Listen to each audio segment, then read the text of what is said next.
네, 오늘 본문 말씀을 가지고 성탄을 기다리는 사람들 네 번째 침례 요한에 대하여 살펴보겠습니다.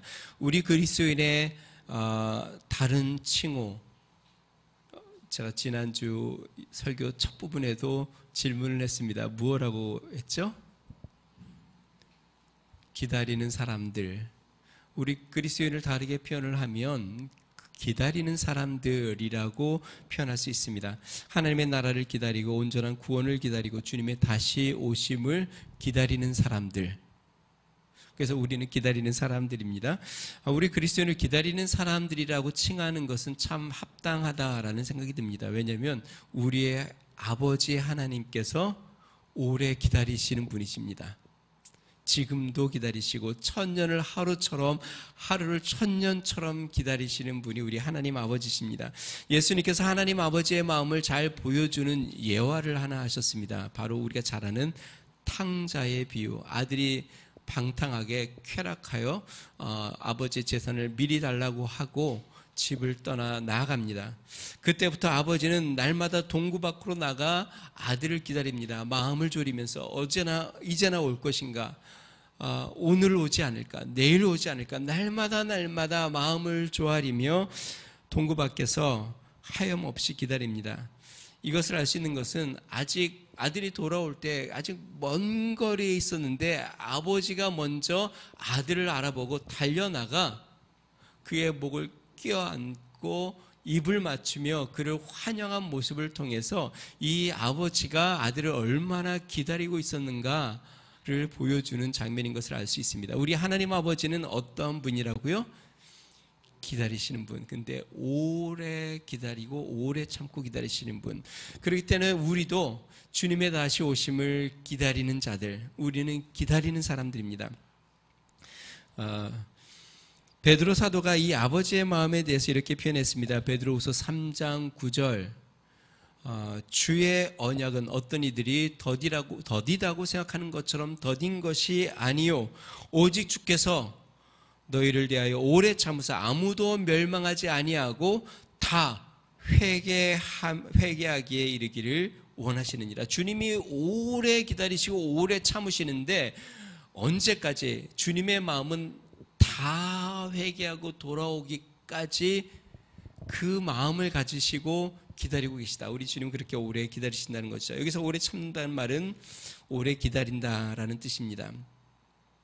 오늘 본문은 메시아의 오심을 기다린 사람 침례 요한에 대한 말씀입니다.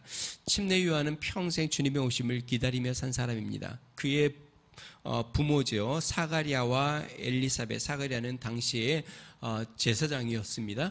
사가랴와 엘리사벳이 나이가 많이 들었는데 자녀가 없었습니다. 그런데 하나님께서 그들의 기도를 듣고 그들에게 자녀를 주시는데 천사가 나타나 사가랴에게 하나님께서 자녀를 주실 것이고 그 자녀는 주님의 길을 예비하는 자가 될 것이다 라는 말씀을 듣습니다. 그래서 침례 요한은 이 땅에 온 그 사명이 무엇이냐면 주의 길을 예비하는 자, 메시아의 오는 길을 준비하고 예비하며 기다리며 준비하는 사람으로 태어난 것이죠. 침례 요한이 주님을 기다리는 것에 얼마나 진심이었는지를 보여주는 장면이 나옵니다.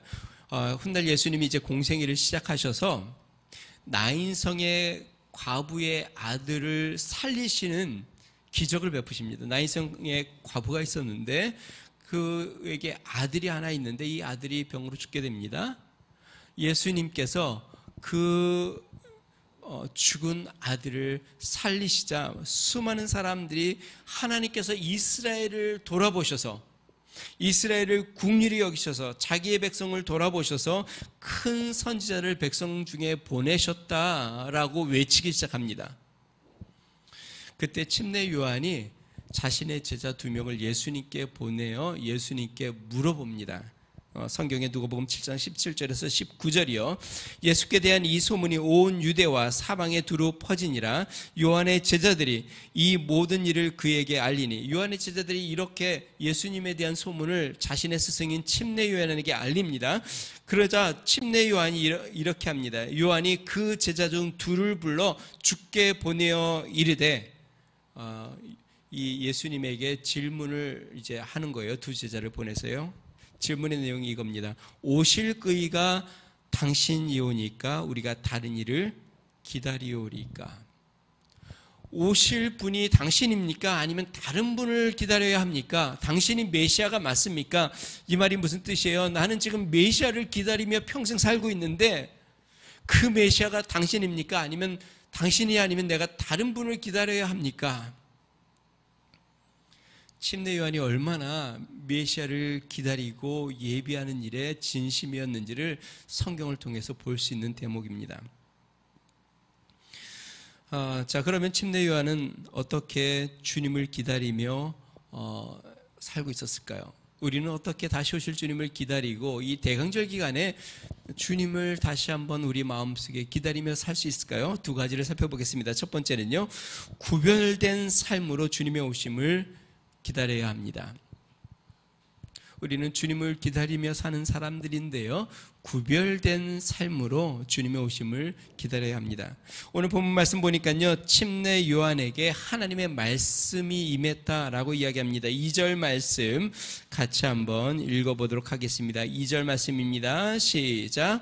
안나스와 가야바가 대제사장으로 있을 때에 하나님의 말씀이 빈들에서 사가랴의 아들 요한에게 임한지라.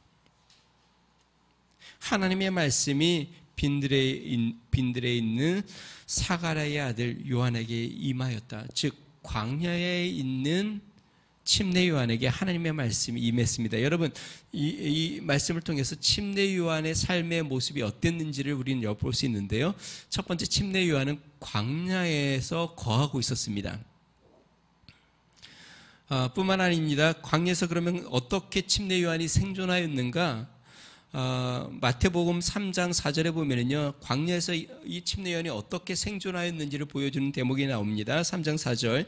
이 요한은 약대 털옷을 입고 허리에 가죽띠를 띠고 음식은 메뚜기와 석청이었더라. 한번 상상을 해보겠습니다.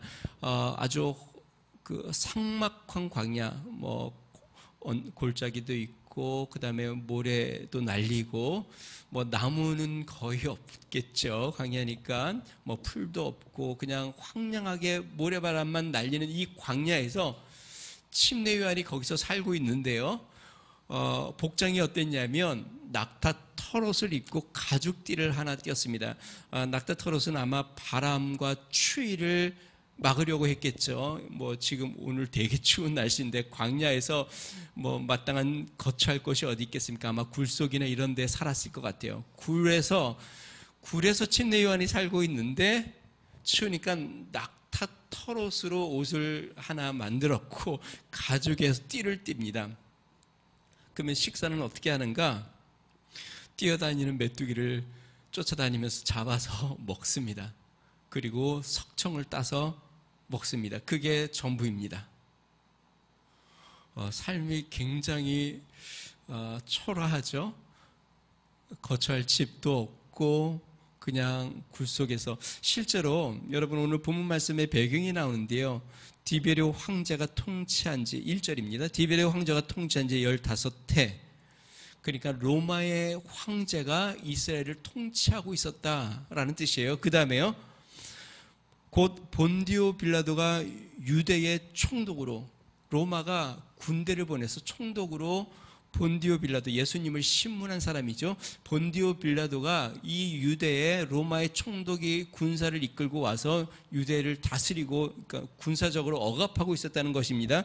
뿐만 아니라 그 다음에 헤롯이 갈릴리의 분봉왕으로, 그 다음에 쭉 이렇게 분봉왕들이 나오는데요, 이 로마가 이스라엘을 통치함에 있어서 유대인들 성향에 가까운 자들을 꼭두각시 왕들을 세워 왕으로, 무늬만 왕으로 세워놓고 통치하였다. 그 말은 뭐냐면 지금 이스라엘이 정치적으로 굉장히 불안한 상황 가운데 놓여져 있었고 억압 가운데 놓여져 있었다는 것이죠. 그 다음에 2절 말씀 볼까요? 안나스와 가야바가 대제사장으로 있을 때에, 그때 종교 지도자, 여기 보니까요, 정치 지도자들, 그 다음에 총독, 황제, 총독, 그 다음에 분봉왕, 그 다음에 유대의 종교 지도자들, 대제사장. 근데요, 여러분, 이스라엘의 대제사장은 그 해에 한 해에 몇 명일까요? 한 명입니다. 그런데 오늘 성경 말씀 보니까요, 안나스와 가야바가 대제사장으로 있을 때에라고 되어 있습니다. 두 명이 나옵니다. 실제로 그 당시에 대제사장은 누구냐면 가야바입니다. 그런데 안나스가 왜 나오냐면 안나스는 가야바의 장인입니다. 이 안나스가 아직도 종교 권력을 행사하고 있는 것이죠. 안나스가 원래는 대제사장이었는데 역사가들의 이야기를 빌리면 이 안나스가 큰 부정으로 말미암아 박탈당하고, 근데 이 안나스가 아직도 세력이 있어서 그의 사이 가야바에게 대제사장을 세속했다라고 이야기를 합니다. 그래서 두 사람이 지금 아직 대제사장의 역할을 하고 있고, 예수님이 붙잡혀서 유대 지도자들 종교 심판을 하려고 끌고 갔을 때 제일 먼저 끌고 간 대제사장이 누구냐면 현 가야바가 아니라 이전 안나스 대제사장 앞으로 끌고 갑니다. 그러니까 이 종교적으로도 얼마나 부패했는지를 보여주는 실상을 성경 본문을 쭉 이야기합니다. 이렇게 사회적으로, 정치적으로, 나라적으로, 그 다음에 종교적으로 타락하고 부패했을 때에 어떤 현상들이 있었냐면 경건주의를 추구하는 사람들이 광야로 나아갔습니다. 많은 사람들이.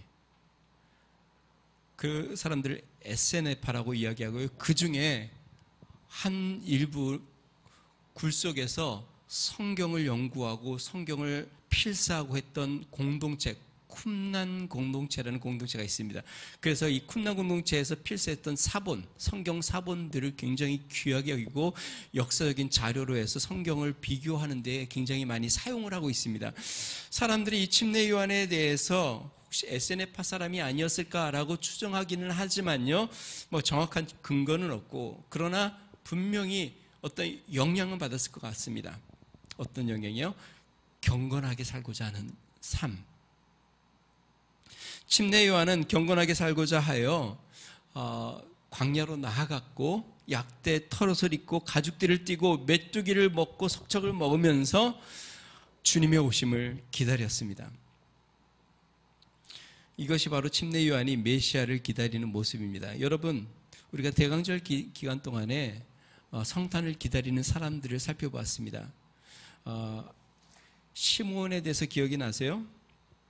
성경에 이 노쇠한 시므온에 대해서 뭐라고 이야기하냐면 의롭고 경건하여 이스라엘의 위로를 기다리는 자다. 그가 메시아를 만나기 전에는 죽지 아니하리라는 하나님의 계시를 받았습니다. 그래서 그는 성령의 인도함으로 성전에 들어가 하나님을 만나 하나님 앞에 찬양하는 모습, 경건한 삶을 살았다는 것이죠. 안나, 같이 성전에서 주님을 만난 이 안나는 젊은 나이에 과부가 됩니다. 아마 20대 초에 과부가 된 것 같아요. 그리고 84세까지 성전을 떠나지 않으면서 성경 말씀을 보니까 주야로 금식하며 주님의 오심을 기다리고 여선지자로서의 역할을 담당했습니다. 주님의 오심을 기다리는 자들에겐 동일한 특징이 있습니다. 무엇일까요?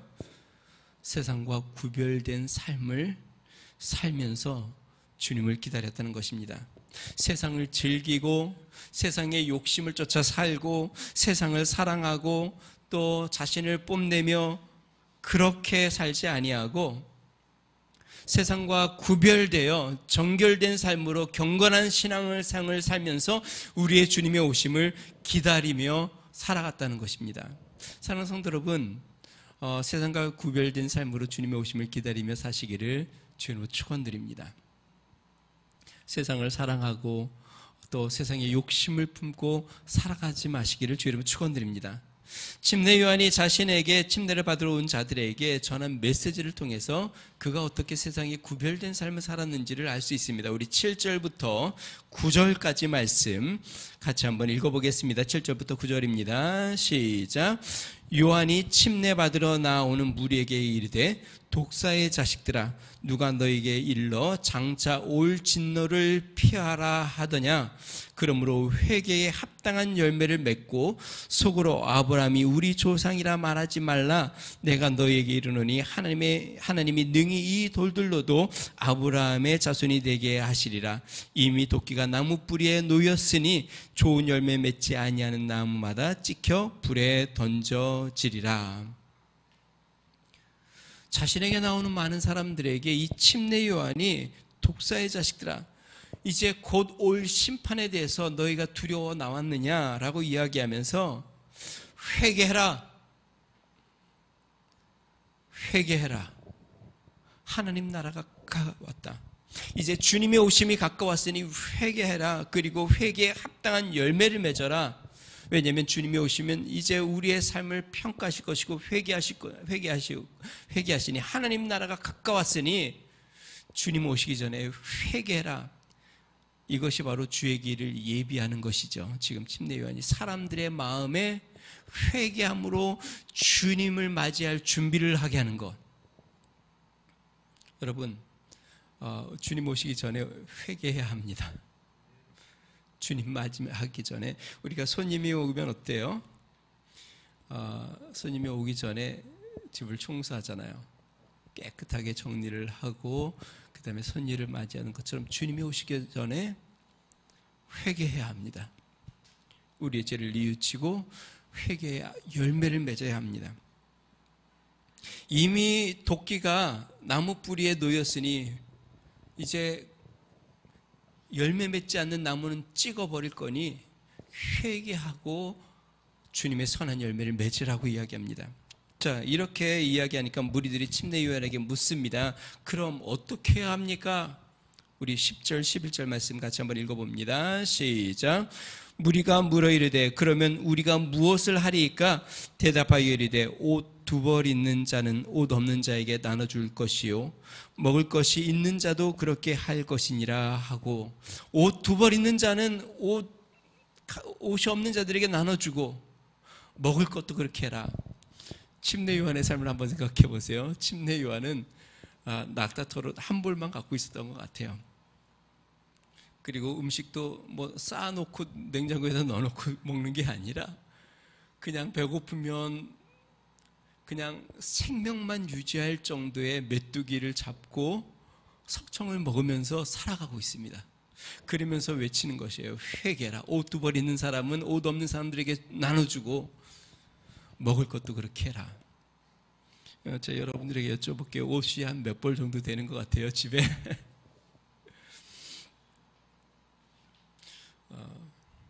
자, 세리들도 이렇게 세금을 걷는 세리들도 그 침례 요한에게 묻습니다. 12절, 13절 읽어봅니다. 시작. 세리들도 침례를 받고자 하여 와서 이르되 선생이여 우리는 무엇을 하리까 하매 이르되 부가된 것 외에는 거두지 말라 하고, 군인들도 묻습니다. 14절 읽습니다. 시작. 군인들도 물어 이르되 우리는 무엇을 하리이까 하매 이르되 사람에게서 강탈하지 말며 거짓으로 고발하지 말고 받는 급료를 족한 줄로 알라 하니라. 여러분, 이게 무슨 뜻일까요? 왜 여러 벌의 옷을 입고 음식을 쌓아놓고 살고 그 다음에 부과된 세금 이상의 것을 탈취하고, 왜 군인들은 사람들을 강탈하고 겁을 주고 또 억지로 고발하고 할까요? 왜 그럴까요? 세상 욕심 때문에 그렇습니다.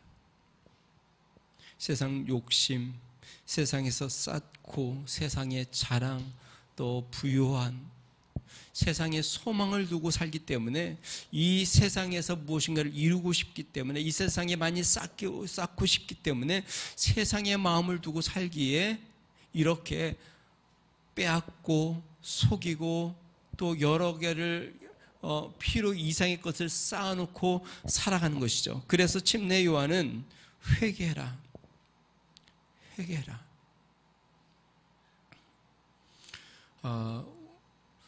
여러분, 우리가 그 정결하고 어쩌면 청렴한 삶, 경건한 삶을 살지 못하는 많은 이유, 대부분의 이유는 세상에 소망을 두기 때문에 그렇죠. 세상의 것에 목표를 두고 세상의 것을 꿈꾸고 세상에 많이 쌓는 것에 마음을 쏟기에 우리가 주님의 오심을 잘 기다리지 않죠. 그런데 성경의 모든 인물들을 보면 성경에 주님을 간절히 기다렸던 자들은 이 땅에 쌓는 것에 목표를 두지 않고 주님의 나라에 쌓고 주님의 오심을 기다리는 데 마음을 두었다는 것을 우리는 성경을 통하여 알 수 있습니다. 그럼 제가 하나 여쭤볼게요. 저를 한번 보세요. 이렇게 주님의 오심을 기다리는 삶이 쉬운 삶일까요? 어려운 삶일까요? 이 세상 사람들이 가는 길과 전혀 다른 길입니다. 세상 사람들이 이렇게 살지 않습니다. 세상 사람들은 자신의 미래를 계획하고 또 뭔가 여유 있게 쌓아두고 또 무엇인가 목표를 이루고 그렇게 사는 것으로 살아가죠. 그런데 성경에 주님의 오심을 기다리던 모든 사람들을 보면 자신을 위해서 쌓아두지 아니하고 주를 위해서 쌓고 살았던 것들을 성경을 통해서 바라보게 됩니다. 그러면서 날마다 주님을 바라보며 기다리는 삶. 침례 요한은 그렇게 주님을 기다리며 살아갔습니다. 제가 이전에 이야기했던 이야기인데요. 조금 죄송합니다. 우리 가정에 대한 이야기를 해서 저희 아내가 교회 개척에 대한 이야기를 할 때 지금도 가끔 그런 얘기를 해요. 본인은 개척하자고 할 때 가장 두려웠던 것. 그것은 성도들이 많이 모이냐 안 모이냐, 우리 가정이 재정적으로 힘들냐 안 되냐 이게 아니라 가장 두려웠고 걱정스러웠던 것은 기다리는 것이라고 그러더라고요. 사람들을 날마다 기다리는 것. 학창시절 때에 저희 아내나 저나 같은 선교단체 있었습니다. 선교단체에서 이제 선교단체는 어떠냐면 말씀을 먼저 배운 고학년들이 밑에 학년들이 새로 들어오면 말씀을 가르칩니다. 언제 가르치냐면 공강 시간을 서로 맞춰서 같이 수업이 없는 시간에 동아리 룸에서 성경 제자 훈련을 하는 것이죠. 저희 아내도 리더여가지고 아이들을 많이 가르쳤는데 가장 힘들었던 게 뭐냐면 아이들이 펑크 내는 거. 시간을 맞추어서 공강 시간에 아이들을 기다리면 아이들이 5분, 10분, 20분, 30분 그러다가 안 오고 그렇게 매번 그렇게 지내는 것이 참 쉽지 않았다. 여러분, 기다리는 것은 쉬운 일은 아닌 것 같아요. 그런데 이 기다리는 걸 통해서 우리가 깨닫는 건 아버지의 마음. 하나님 아버지가 천년을 하루처럼, 하루를 천년처럼 기다리는 그 주님의 마음. 우리도 주님을 바라보며 이렇게 구별된 삶으로, 정결한 삶으로 주님을 기다리는 것, 이 땅에서 삶은 참 험난한 길처럼, 좁은 길처럼 어려운 길이죠. 근데 주님이 가신 길이고 또 우리 주님을 바라보는 길이고 또 주님 오셨을 때 주님의 나라에서 영광스러운 길인 것을 우리가 기억해야 합니다. 오늘 성경 말씀 보니까요, 우리가 어떻게 사느냐에 따라 삶의 열매를 맺는다라고 침례 요한은 이야기합니다. 주님이 오시면 우리의 삶의 열매를 가지고 우리를 평가합니다. 사도 요한은 이야기합니다. 제가 자주 언급하는 말씀인데요. 요한 1서 2장 15절에서 17절. 이 세상이나 세상에 있는 것들을 사랑치 말라. 누구든지 세상을 사랑하면 아버지의 사랑이 그 속에 있지 아니하니 이는 세상에 있는 모든 것이 육신의 정욕과 안목의 정욕과 이생의 자랑이니 다 아버지께로 쫓아온 것이 아니요 세상으로 쫓아온 것이라. 그 다음에 사도 바울이 이렇게 이야기합니다. 잘 들어보세요. 이 세상도 그 정욕도 지나가되 오직 하나님의 뜻을 행하는 이는 영원히 거하느니라. 여러분, 이 세상도 또 우리가 그렇게 소망하며 추구했던 모든 정욕도 다 지나갑니다. 내가 생명처럼 여겨며 사랑했던 세상의 것들도 다 지나갑니다.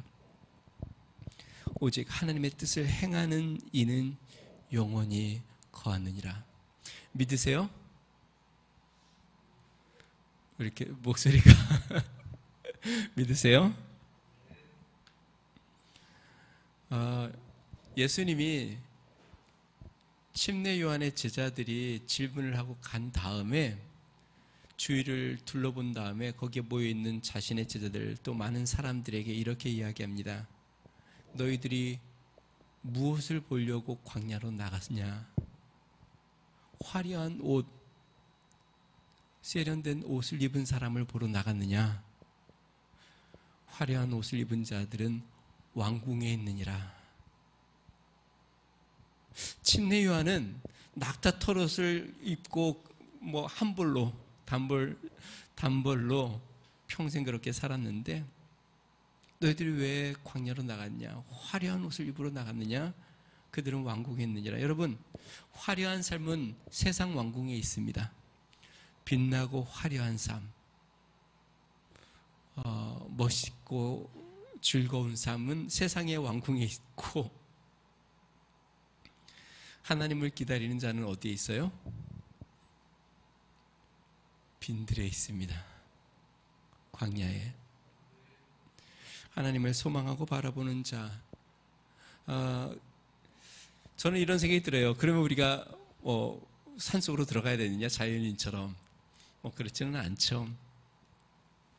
예수님께서 골방으로 나아가라고 이야기한 것처럼 세상에 거하지만 우리가 날마다 주님을 바라보며 마치 광야처럼 빈들처럼 하루하루 주님과 동행하며 사는 은혜가 있으시기를 주의 이름으로 축원드립니다.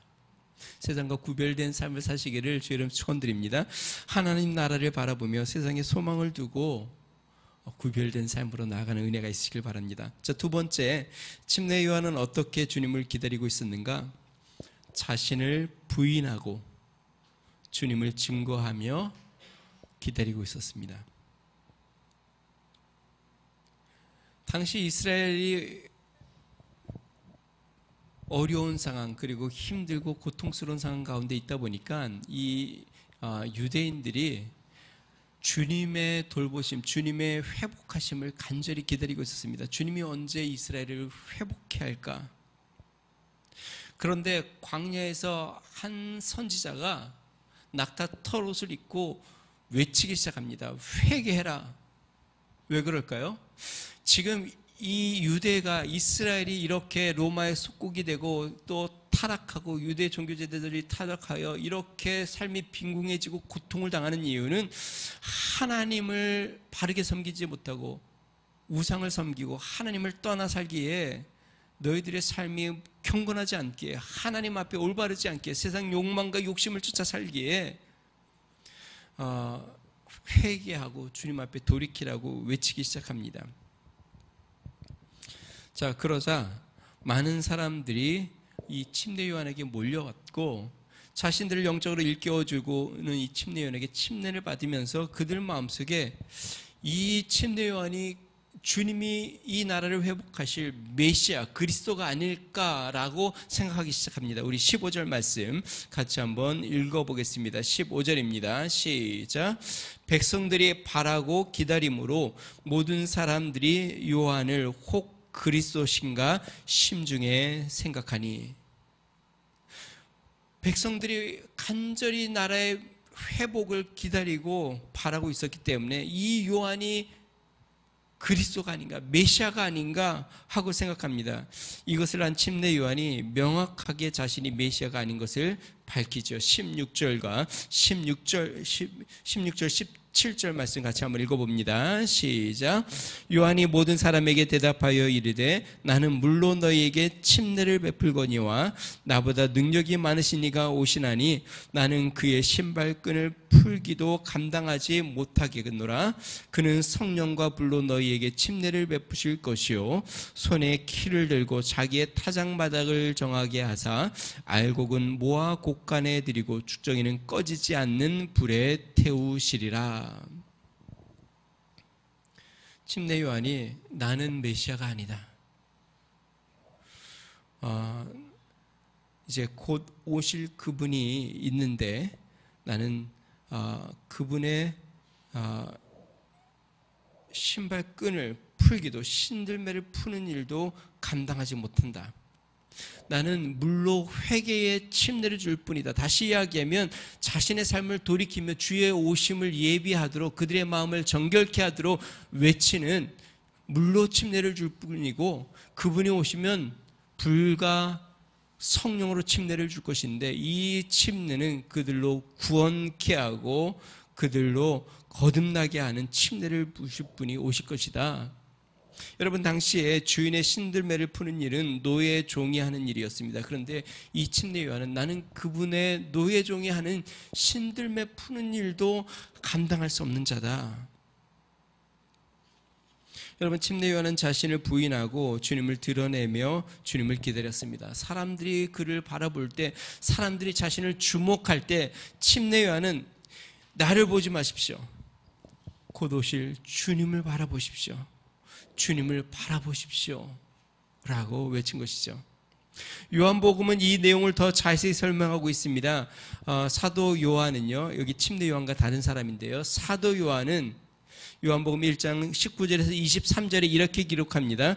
유대인들이 예루살렘에서 제사장들과 레위인들을 요한에게 보내요. 많은 유대인들이 제사장들과 레위인들을 침례 요한에게 보냈습니다. 그러면서 물어봅니다. 내가 누구냐? 물을 때 요한의 증거가 이러하니라. 요한이 드러내어 말하고 숨기지 아니하니 드러내어 하는 말이 나는 그리스도가 아니라 한데 또 묻되 그러면 무엇? 내가 엘리야냐? 가로되 나는 아니라. 또 묻되 내가 그 선지자냐? 대답하되 아니라. 또 말하되 누구냐? 우리를 보낸 이에게 대답하게 하라.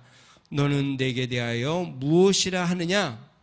그러니까 침례 요한이 이렇게 이야기합니다. 가로되 나는 선지자 이사야의 말과 같이 주의 길을 곧게 하라고 광야에서 외치는 자의 소리라 하니라. 나는 광야에서 외치는 소리이다. 여러분, 요한복음 지금 1장 19절에서 23절을 읽었는데요. 요한복음 1장 1절에 어떻게 시작되는지 알아요? 태초에 말씀이 계시라. 이 말씀이 하나님과 함께 계셨으니 이 말씀이 곧 하나님입니다. 여러분, 요한복음 1장 앞부분에는요, 말씀에 대해서 언급하기 시작합니다. 말씀에 대해서. 태초에 말씀이 계셨고 이 말씀이 하나님과 함께 계셔서 이 말씀이 하나님이시고 이 말씀이 사람들을 살리는 생명의 빛이요 생명의 말씀이라고 이야기하고 그 다음에 또 뭐라고 얘기하냐면 말씀이 육신이 되어 오셨는데 이 말씀이 육신이 되어 오기 전에 외치는 소리가 하나 있었다. 그게 바로 침례 요한입니다. 자, 그런데 재밌죠? 말씀은 영어로 word라고 표현되어 있고요. 그 다음에 침례 요한 소리는 voice. 여러분, 이 voice는요, word를 전달하는 겁니다. 내 안에 내가 전하고 싶은 말씀이 있어요. 지금 제가 원고라는 여기 원고의 말씀을 딱 기록했는데 이 내가 지금 생각하고 있는 이 메시지 말씀을 여러분들이 어떻게 듣냐면 제 보이스로 듣고 있습니다. 자, 그런데요, 설교가 끝나기도 아니에요. 이 보이스 한마디 한마디가 나가는 순간 여러분들에게 귀에 들려지고 사라집니다. 보이스는 한번 전해지면 이 목소리는 그냥 공중에서 사라져 버려요. 그리고 뭐가 남아요? 메시지가 남아요. 말씀이 남는 것이죠. 예수님은 말씀이고 침례 요한은 보이스, 그냥 외치는 소리입니다. 그래서 예수님이 이제 공생애를 시작하시면서 침례 요한은 헤롯에게 목베임을 당해 죽죠. 다시 이야기하면 침례 요한은 어떻게 주님을 기다렸는가? 자신을 부인하고 예수 그리스도를 증거하며 예수님을 기다리고 있었습니다. 나를 보지 마십시오. 나는 보이스, 나는 그냥 오실 그리스도, 말씀, 예수 그리스도를 증거하는 보이스에 불과합니다. 나는 이렇게 증거되고 사라질 겁니다. 그러나 그 오실 주님, 그분이 여러분들의 생명의 말씀입니다. 사랑하는 성도 여러분, 자신을 부인하며 우리 주님을 증거하고 주님의 오심을 기다리는 은혜가 있으시기를 주님으로 축원드립니다. 최근에 한 TV 프로그램에서요, 손흥민 선수의 아버지 손흥정 감독이 출연을 하셨더라고요. 뭐 다는 보지 않았고 일부분만 조금 이렇게 요약해 놓은 것만 살짝 보았는데요. 이미 손흥정 감독에 대한 일화가 굉장히 많습니다. 뭐 이렇게 저렇게 들려온 이야기들이 많이 있는데요. 여기 들어보니까 손흥정 감독이 TV 이런 방송 매체에 출연한 것이 이번에 처음이라고 합니다. 많은 사람들이 손흥정 감독의 일화를 알고 있기 때문에 어떻게든 그를 좀 초대를 해서 하면 사람들이 관심이 많으니까 시청률도 많이 나올 거고 하려고 하는데 뭐 다 거부하는데, 재밌는 것은 이 손흥정 감독이 자신의 휴대폰에 우리가 보통 휴대폰에 사람의 이름과 함께 전화번호를 저장을 해 두잖아요. 손흥정 감독이 휴대폰에 몇 명 정도 저장해 두었을 것 같아요.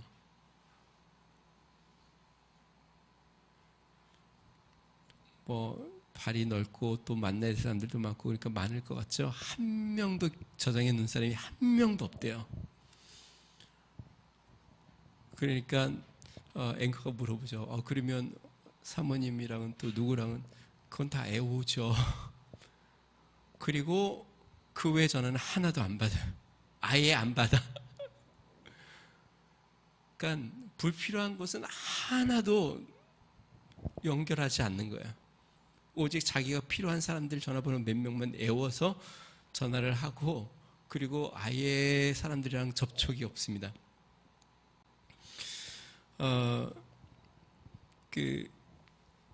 손흥정 감독이 이제 앵커가 이렇게 모시게 돼서 너무 참 영광이라고 이야기하니까 하는 말이, 자기가 여태까지 방송에 한 번도 이런데 응하지 않은 이유가, 나는 아무것도 아닌데, 난 너무나도 평범한 사람이고 아무것도 아닌데 요청을 해서 계속 그런 요청들이 와서 나는 계속 피했다라는 이야기를 하고요. 젊은 시절에 프로축구 선수로서 그래도 이름을 좀 날렸는데, 그래서 그 앵커가 물어봐요. 젊은 시절에 그래도 축구 프로 선수로서 이름을 좀 날리지 않았냐? 그랬더니 손흥정 감독이 하는 이야기가, 나는 삼류 선수였다. 나는 이름도 없는 삼류 선수였다라고 이야기합니다. 손 감독이 그 아들 손흥민 선수에 대해서 아주 철저하게 관리를 하고, 실력, 또 삶의 어떤 루틴, 그 다음에 그의 어떤 겸손한 태도와 성실, 이 모든 것들을 다 관리하고 훈련시키는데요. 일화 중에 하나, 유럽의 이제 유명한 구단의 프로 선수로 입단을 하게 됐습니다. 젊은 나이에. 손흥민 선수 18세에 아마 입단을 했던 것 같아요. 그래서 입단하자 첫 골을 넣었어요. 그러니까 이 젊은 10대 선수가 골을 넣으니까 뭐 우리나라에서 얼마나 열광을 했겠어요. 물론 해외에서도 마찬가지지만, 그날 밤 이 손흥정 감독이 그런 얘기를 해요. 3번이나 반복해서, 나는 그날이 너무 두려웠다. 그날이 너무너무 두려웠대요. 그렇게 반복해서 여러 번을 이야기하고, 그래서 숙소에 오자마자 손흥민 선수의 노트북을 빼앗아서 가져갔대요. 왜 그러냐면, 혹시나 손흥민 선수가 노트북을 켜서 자기가 골을 넣는 장면을 반복해서 보면서 사람들이 올리는 메시지, 어떤 그것을 하나하나 읽어볼까봐 그게 너무 두려웠대요.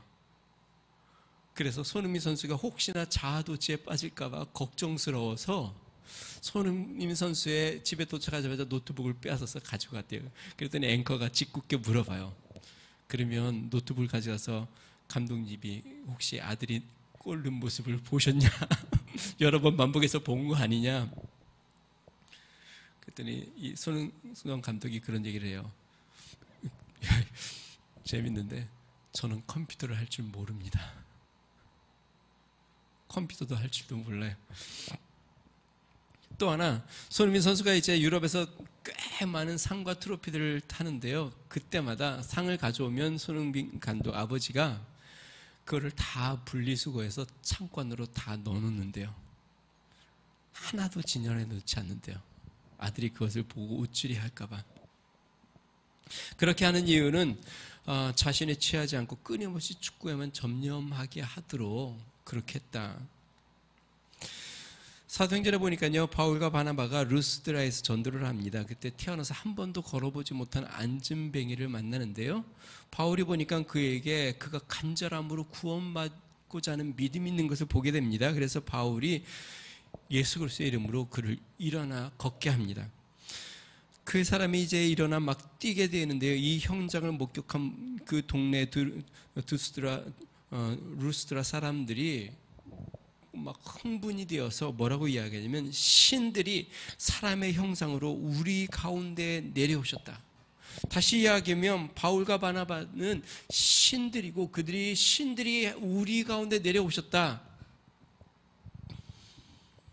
그리고 바울과 바나바 앞에 제사를 지내려고 합니다. 그때 바울과 바나바가 어떻게 했습니까? 사도행전 14장 14절 15절 두 사도 바나바와 바울이 듣고 옷을 찢고 무리 가운데 뛰어들어가 소리질러 가로되 여러분이여 어찌하여 이런 일을 하느냐 우리도 너희와 같은 성정을 가진 사람이라 너희에게 복음을 전하는 것은 이 헛된 일을 버리고 천지와 바다와 그 가운데 만유를 지으시고 살아계신 하나님께로 돌아오라 함이라. 아마 바나바와 바울이 굉장히 두려웠던 것 같아요. 아까 손흥정 감독이 두려웠다는데 바나바가 너무 두려워 그들에게 막 달려가서 옷을 쫙 찢으면서 도대체 왜 이럽니까? 왜 우리한테 제사를 지내려고 합니까? 우리도 여러분들과 같은 사람입니다. 우리가 지금 이렇게 복음을 전하는 것은 이런 헛된 일을 버리고 천지와 바다와 그 가운데 만유를 지으신 그 하나님께 돌아오라고 지금 이렇게 복음을 전하고 있습니다. 침례 요한이 그러죠. 아니다, 나는 아니다. 나는 메시아가 아니야. 내 뒤에 오실 메시아가 있는데 나는 그분의 신들매를 풀기도 감당할 수 없는 사람이야. 여러분, 우리는 어떻게 메시아를 기다려야 할까요? 우리 자신을 부인하고 우리 주님을 드러내며 메시아를 기다려야 합니다. 우리는 얼마나 자신을 드러내고 싶어 합니까? 조금이라도 나타내고 싶고 이 세상에서 사람들이 나를 인정해 주고 싶고 이생의 자랑이라고 아까 그랬는데 뭔가 드러내고 싶은 마음. 그런데 이 침례 요한은 예수 그리스도를 드러내고 또 자신을 내려놓고 주님을 나타낸 것을 보게 됩니다. 사랑하는 성도 여러분, 그렇게 다시 오실 주님을 기다리는 성도들이 되시기를 주님으로 축원드립니다. 자신을 부인하고 예수님이 말씀했습니다. 누구든지 나를 따라오려거든 날마다 자기를 부인하고 자기 십자가를 지고 나를 좇을 것이니라. 주님 오시는 그날까지, 내가 주님 앞에 가는 그날까지 날마다 나를 부인하고, 여러분 얼마나 우리가 나 중심적이에요. 내 일 중심적이고 나의 삶 중심적이고 모든 염려가 다 내 중심적인 마음에서 나오는 것이죠. 여러분, 자신을 부인하고 주님을 바라보시기를 주님 축원드립니다. 이번 대강절 주님 오시는 기다리는 이때 눈을 들어 주를 바라보시기를 주님 축원드립니다. 우리 교회 저 앞에 현수막에 예수를 어떻게 하라고요? 예수를 바라보라. 자신을 바라보고 있는 모든 시각에서 눈을 들어 주를 바라보고 나는 아무것도 아닙니다. 우리 주님을 증거하며 주님의 오심을 기다리고 주님 앞에 나아가는 믿음의 성도 되시기를 주님으로 축원드립니다. 우리 같이 한번 기도하겠습니다.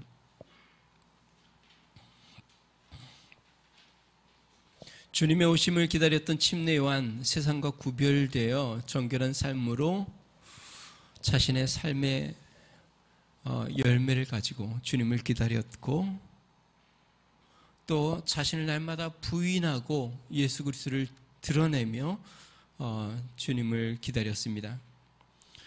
주님이 오시는 그날까지 우리도 우리를 부인하고 주님을 증거하며 사는 삶 되게 해달라고, 세상의 욕심과 욕망을 마음을 쏟지 아니하고 주님을 바라보며 주님의 나라를 바라보며 살아가는 믿음의 삶이 되게 해달라고 우리 같이 한번 기도하겠습니다. 좋으신 하나님 아버지 감사합니다. 하나님 아버지, 침례 요한 광야에서 하나님 약대 털옷을 입고 또 가죽띠를 띠고 메뚜기와 석청을 먹으며 하나님 주님의 오심을 예비하고 회개를 외쳤던, 주님을 간절히 기다렸던 사람, 하나님 아버지 세상에 구별된 삶을 살았고, 뿐만 아니라 하나님 아버지 자신을 부인하고 우리 주님을 드러내며 산 사람, 하나님 아버지 그렇게 살게 하여 주시옵소서. 우리도 이 땅에 살면서 주님의 오심을 기다리며 살게 하여 주시옵소서. 하나님 아버지, 주님 세상에 화려하고 아름다운 것은 왕궁에 있지만 하나님 주님을 기다리는 자가 광야에 있었던 것을 보게 됩니다.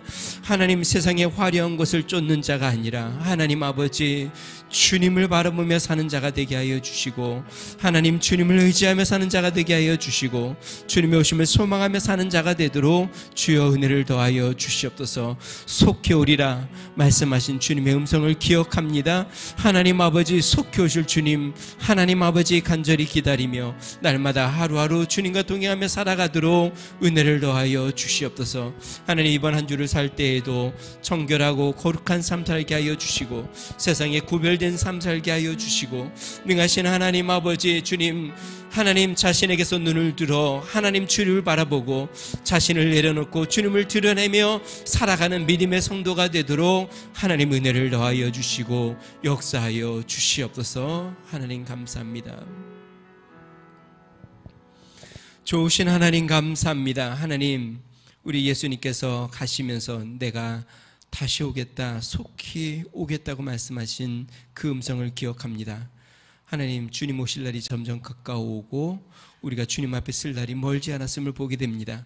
하나님, 세상 사람들처럼 세상의 화려한 것에 마음을 빼앗기고 세상의 욕심과 또 세상의 욕망으로 땅을 바라보며 살지 않게 하여 주시고, 하나님 세상과 구별된 삶, 하나님 아버지 하나님의 나라를 바라보며 정결한 삶을 살도록 은혜를 더하여 주시옵소서.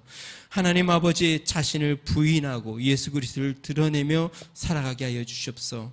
하나님, 우리는 우리 자신에 대한 관심과 하나님 우리 자신의 것에 대한 욕심과 욕망이 많습니다. 능하신 하나님 아버지, 자신이 아닌 주님을 바라보며 주를 위하여 살아가는 삶이 되도록 은혜를 더하여 주시옵소서.